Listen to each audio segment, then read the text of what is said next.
Lo que es real es racional. Lo que es racional es real. Georg Wilhelm Friedrich Hegel. Prefacio a Principios fundamentales de la filosofía del derecho.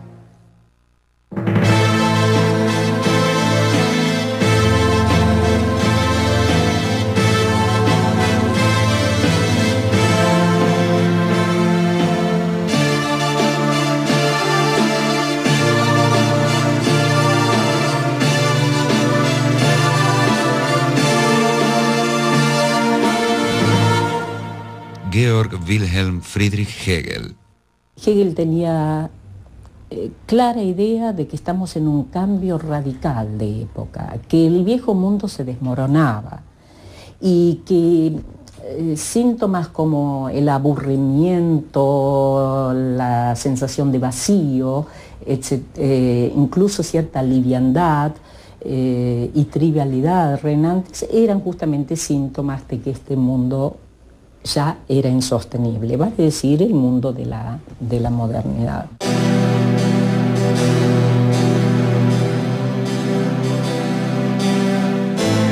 Hay un antes y un después de Hegel, y si se lo sigue discutiendo, es porque nos sigue desafiando y definiendo. En vida, Hegel publicó 4 libros. En 1807, La fenomenología del espíritu. En 1812 a 1816, fue publicando los diversos libros de la ciencia de la lógica. En 1817 la primera edición de la Enciclopedia de Ciencias Filosóficas y en 1821 los Principios de Filosofía del Derecho. Son los libros que él publicó. Luego hay una cantidad de cursos que se publicaron póstumamente, sus alumnos lo hicieron, reuniendo los apuntes de clase, etc. Y son obras también muy importantes. Están fundamentalmente las lecciones de estética, donde, bueno, establece aquella noción de que el arte ya está muerto. Están las lecciones de filosofía de la historia universal, donde habla de la astucia de la razón, y las lecciones de historia de la filosofía, que quizás es una de las primeras historias de la filosofía filosóficas. Se lo ha criticado mucho a Hegel, se lo ha considerado como un reaccionario, porque bueno, él defendía una monarquía constitucional, que para la época era bastante avanzado el asunto. El hecho de que haya habido una derecha y una izquierda hegeliana, es clarísimo que en el pensamiento de él había tanto este elemento dialéctico de conservar la verdad del camino transitado como de revolucionarla en función de otras verdades nuevas y superiores. Entonces es tanto el elemento, si se quiere, de la conservación como el elemento de la innovación.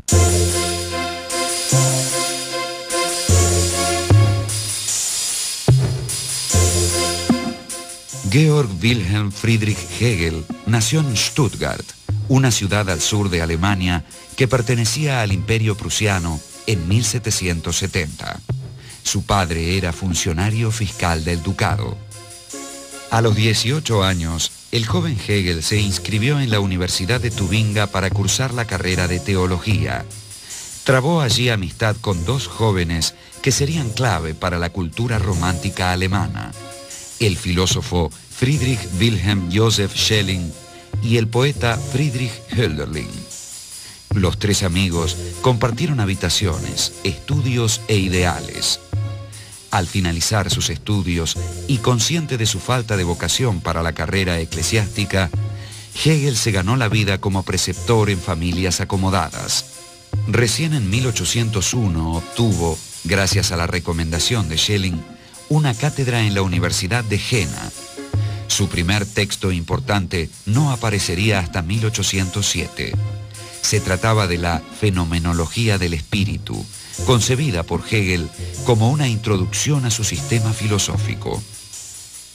La fenomenología del espíritu va a ir estudiando las diversas figuras de la conciencia, desde la conciencia sensible hasta el saber absoluto, o sea, el saber del absoluto que se sabe a sí mismo. Hegel va a ir comenzando desde el punto de partida de la filosofía moderna, que es esta pura intuición sensible, va a ir viendo cómo se forma la autoconciencia, proceso en el cual él considera muy importante establecer los pasos del reconocimiento, y ahí hay páginas muy célebres como las de El amo y el esclavo, el tema de la conciencia infeliz, etc. Y llegar finalmente a el modo en que la conciencia está más allá de sí. Para Hegel, el individuo y todo, las partes, digamos, finitas, que están en nuestro conocimiento habitual, pertenecen a lo infinito y son manifestaciones de lo absoluto. Son 8 capítulos. El primero, la certeza sensible, el segundo, la percepción, el tercero, el entendimiento, el cuarto, la autoconciencia, el quinto, la razón, el sexto, el espíritu, el séptimo, la religión, y el octavo, el saber absoluto. ¿Qué es todo ese conjunto? Hay muchos criterios. El mismo autor da el criterio para dividir la obra en dos, para abrirla en dos. A partir de el capítulo 6, tendríamos los capítulos propiamente del espíritu, y los anteriores corresponderían más estrictamente a la conciencia. Lukács, uno de los intérpretes, diríamos, clásicos de la obra, dice que lo que la obra hace es recorrer 3 veces la historia. Empezando por los 5 primeros capítulos, que sería un recorrido centrado en el individuo, el capítulo 6, que expone la historia del mundo tal como la entiende Hegel, sobre todo desde Grecia hasta la Revolución Francesa, y los 2 últimos capítulos, Lukács, que habla lenguaje que deudora Marx, la superestructura de la historia.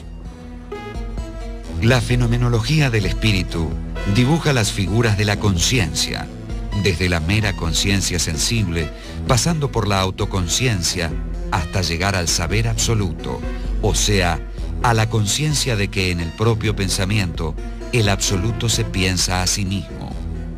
Somos, por así decirlo, las neuronas de Dios. Toda afirmación, como todo fenómeno, se encuentra inmerso en un contexto de referencias, de relaciones, y no hay nada fijo. Él recurre en algún momento a la imagen de el resultado. Puede uno decir tal cosa es resultado, un fenómeno histórico es resultado de otro, pero él señala que el resultado sin el proceso que lleva a eso es como el cadáver. Es simplemente lo que queda muerto una vez que se acabó el proceso de gestación. Y en ese sentido lo verdadero es el todo. Lo verdadero del fruto es todo el proceso de desarrollo de la planta, por así, como, en fin, lo verdadero de alguien, de Napoleón, o que sea, no es un señor que está ahí paseando con un uniforme, etcétera, sino que es el todo que viene a confluir en él. Lo cual quiere decir que el objeto de la filosofía es el todo, con lo cual se remite a la tradición, a la quizás más alta tradición de la metafísica, hace acordar un poco a Spinoza en algún momento. Justamente lo que Hegel quería evitar son las categorías y los conceptos fijos. Y siempre habla de la dialéctica como un elemento fluidificador. Es decir, el entendimiento, incluso el entendimiento moderno, sí trataba incluso de fijar con sus categorías, de fijar y de delimitar, y se perdía nada menos que la relación. En cambio, la dialéctica, como su nombre lo indica, es fluidificadora, es la que provoca el diálogo entre las diferentes figuras y entre los diferentes principios que están en juego.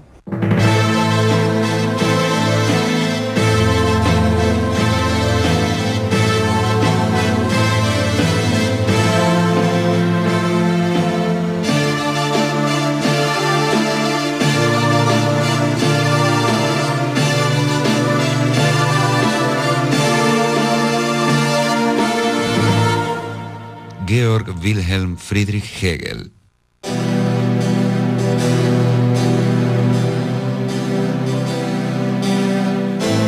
Como consecuencia de la ocupación napoleónica, la Universidad de Jena cerró sus puertas. La situación económica de Hegel se hizo insostenible. Con el apoyo de algunos amigos, editó un periódico en Bamberg, hasta que en 1808 fue nombrado rector del Colegio de Nuremberg, cargo que ocupó durante 8 años. La fenomenología del espíritu pronto comenzó a reeditarse y traducirse, dándole renombre, aunque no fortuna. En 1810, Hegel conoció a Marie-Helene Susanna von Tucher, de 21 años, hija de un senador y burgomaestre de Nuremberg, y contrajo matrimonio con ella. La pareja tendría pronto 3 hijos. En ese tiempo, Hegel escribió también una de sus principales obras, La ciencia de la lógica. A consecuencia del prestigio ganado, la Universidad de Heidelberg le ofreció una cátedra de filosofía que él aceptó. La idea principal de la ciencia de la lógica, y que es la idea a partir de la cual va a tener sentido el método dialéctico propuesto por Hegel, es que es imposible mantener la separación entre finito e infinito. Tradicionalmente, lo infinito y lo finito se consideraban opuestos. Lo finito es lo que no es infinito, lo infinito es lo que no es finito.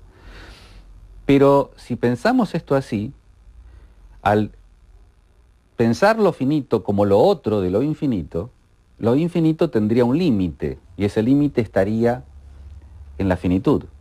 Entonces lo infinito no sería infinito. La única forma que yo tengo de pensar lo infinito es integrando lo finito. Y por lo tanto, lo finito mismo no sería otra cosa que la manifestación de lo infinito. Dicho de otro modo, lo absoluto se va a realizar y se va a expresar a través de los entes particulares. El problema fundamental es cómo relacionar lo finito con lo infinito. Si se pone lo infinito más allá de lo finito, lo incondicionado como una especie de número inalcanzable al estilo kantiano, se llega al absurdo que entonces el infinito tiene algo que lo limita, algo que lo excluye, entonces no es tan infinito como se hace, como por lo que se hace pasar. Y viceversa, una finitud que no tenga relación con lo infinito, que no sea capaz de entrar en relación y de constituir sistema con otros, se liquida a sí misma. Es decir, carece de consistencia, se vacía, no se puede determinar, no se puede enriquecer. Y entonces, esta es como una problemática fundamental, y es ese diálogo el que la dialéctica en su doble negación realmente quiere establecer. Y ella no es solo no tiene solo el motor de la negatividad, sino al mismo tiempo ella afirma el momento superior, y a partir del cual tenemos un nuevo punto de partida. Las ideas principales de la ciencia de la lógica son 2. En primer lugar, lo infinito no se opone a lo finito como si fueran cosas distintas. Más bien hay que decir que lo finito pertenece a lo infinito y que éste se expresa en aquel. En segundo lugar, todas las categorías están íntimamente relacionadas entre sí, y el modo de su relación es lo que Hegel llamó movimiento dialéctico, según el que una afirmación o tesis supone siempre su negación o antítesis, y la diferencia entre ambas resulta superada en una síntesis que a su vez supone su negación, y así sucesivamente. Este proceso no permite al pensamiento detenerse. El movimiento dialéctico opera en la ciencia de la lógica desde el principio al fin. Hegel reacciona contra ese formalismo ese formalismo que les gustaba mucho a los autores de manuales, por ejemplo, del pensamiento marxista, y que usaban la fórmula tesis, antítesis, síntesis como una especie de fórmula sacramental, algo así como los gestos del sacerdote durante la misa o cosas por el estilo. En Hegel nunca está nítidamente presentada esa especie de ritmo de ballet, de la tesis a la antítesis, etc. Lo que sí está es la idea de que todo es en su otro y en la síntesis con lo otro.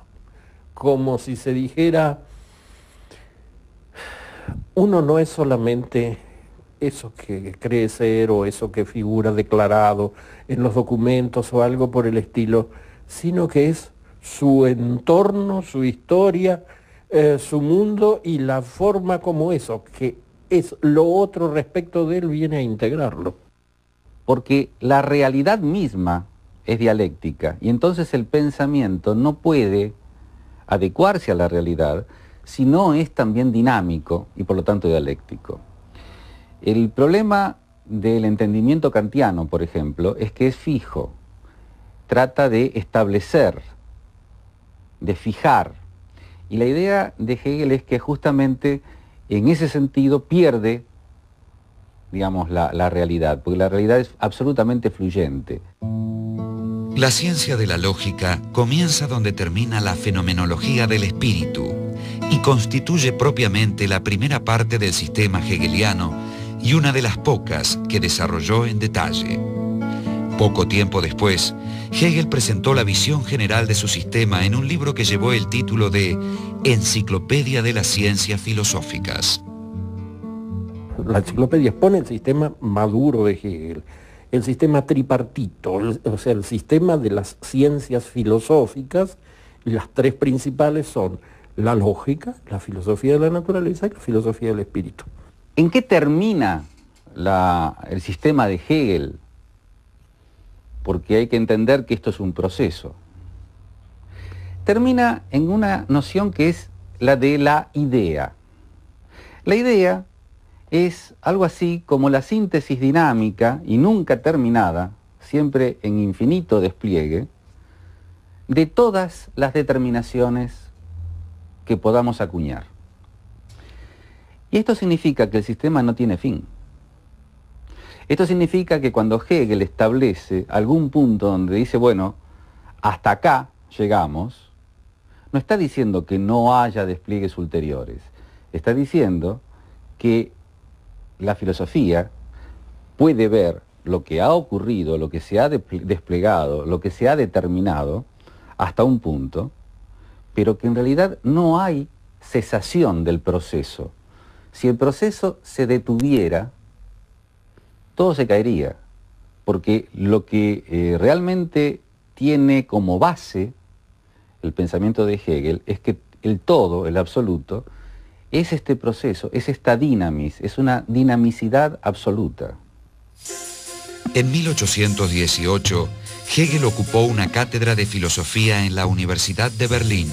3 años después, publicó sus Principios Fundamentales de la Filosofía del Derecho, en el que exponía con más detalles algunas ideas que ya había planteado en su enciclopedia. Quizás el último de los grandes prefacios escritos por Hegel viene a concentrarse en la afirmación que se hizo célebre, según la cual todo lo que es real es racional, así la traducción española, y lo que es racional es real, cosa que ha suscitado críticas, etc.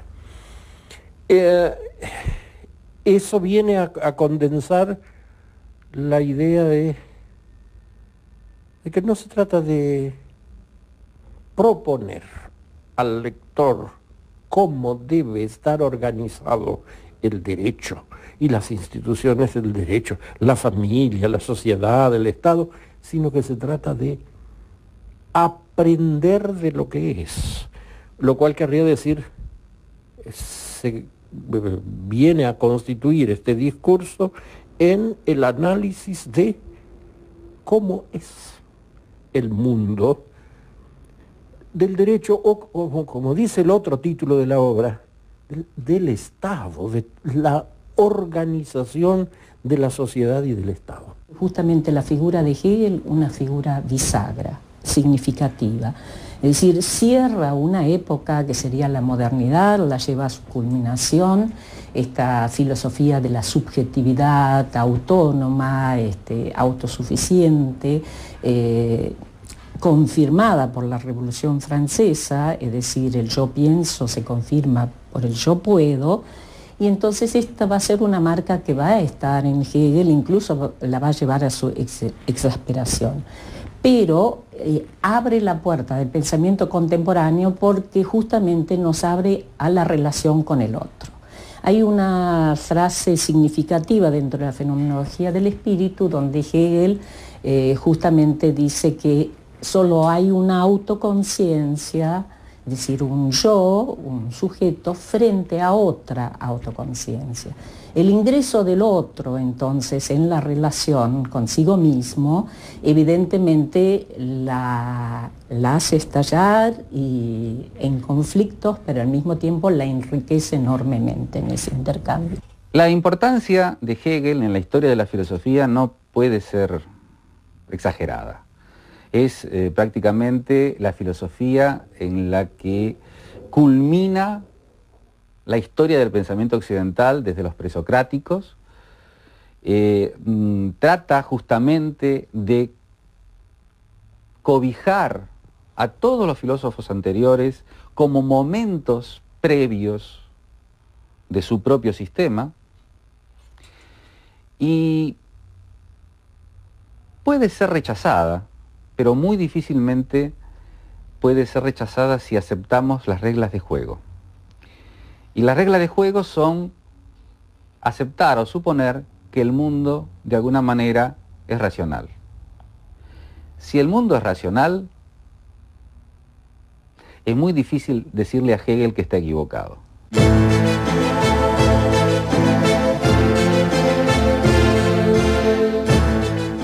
Hegel fue nombrado rector de la Universidad de Berlín en 1829. El 14 de noviembre de 1831 murió abruptamente a causa del cólera. Fue sepultado con grandes honras y pronto sus discípulos publicaron los textos de sus clases y cursos sobre historia de la filosofía, filosofía de la historia universal, estética y otros temas. El sentido global de la filosofía hegeliana sigue siendo materia de discusión. Afirmó, por ejemplo, la identidad de la naturaleza humana con la divina, pero esa concepción fue interpretada en diferentes maneras. Para algunos de sus discípulos significó que lo humano era nada menos que divino. Para otros, que lo divino era nada más que humano. En cuanto a Hegel, él pretendió siempre estar más allá de teísmos y ateísmos, de derechas o izquierdas, de conservadurismo o revolución. Entendía que su filosofía era nada menos que la expresión del absoluto, o sea, un momento del autoconocimiento del todo.